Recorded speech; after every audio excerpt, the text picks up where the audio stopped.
Assalamualaikum warahmatullahi wabarakatuh. Anak-anakku, Ibu akan bercerita sedikit mengenai kisah pada zaman Rasulullah.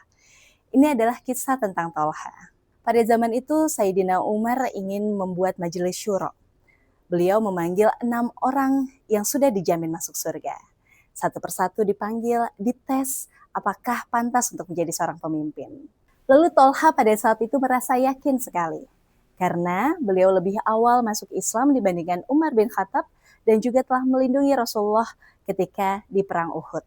Mendengar itu, Sayyidina Umar merasa bahwa ada PR yang harus beliau selesaikan, menurunkan ego Tolha.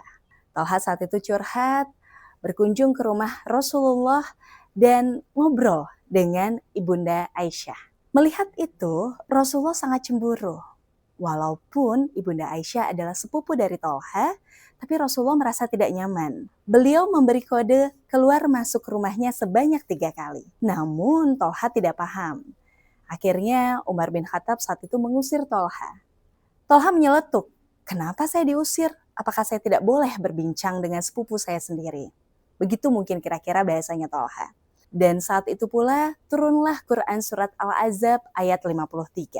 Anak-anakku sekalian, Tolha saat itu merasa sangat menyesal telah menyakiti Rasulullah. Apalagi sampai Allah menurunkan Quran surat Al-Ahzab ayat 53. Untuk menebus kesalahannya, Tolha membebaskan 2 budaknya langsung, lalu bersedekah dengan sapi dan unta. Dan Tolha berjalan dari Madinah menuju Mekah untuk melaksanakan ibadah umroh.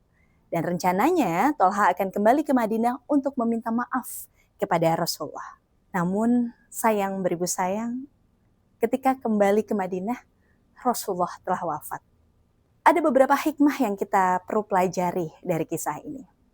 Yang pertama, adab kita dalam bertamu. Kebanyakan tuan rumah sungkan untuk mengungkapkan apakah beliau merasa nyaman atau tidak kedatangan seorang tamu. Jadi anak-anakku, ketika kalian sudah berkunjung, ketika sudah selesai urusannya atau dirasa cukup perbincangannya, lebih baik kalian pamit. Dan yang kedua adalah jangan menunda untuk meminta maaf. Ada beberapa hikmah yang kita pelajari dari kisah ini. Yang pertama, adab bertamu. Jadi ketika urusan kita sudah selesai, perbincangan kita juga dirasa sudah cukup, saatnya untuk pamit. Dan yang kedua adalah permohonan maaf yang tidak boleh ditunda. Segerakan untuk meminta maaf dengan orang yang kita sayangi, dengan orang yang kita hormati. Karena kita tidak tahu usia yang Allah berikan sampai kapan. Dan di momen Idul Fitri ini, pergunakan adab bertamu dan memohon maaf kepada orang-orang yang kita sayangi. Tidak mengurangi kemuliaan dari sahabat Rasulullah yang sudah Allah jamin masuk surga, bahwa kesolehan seseorang tidak menutupi rasa manusiawi. Wallahu a'lam bishawab. Terima kasih anak-anakku. Selamat merayakan Hari Raya Idul Fitri. Mohon maaf lahir dan batin.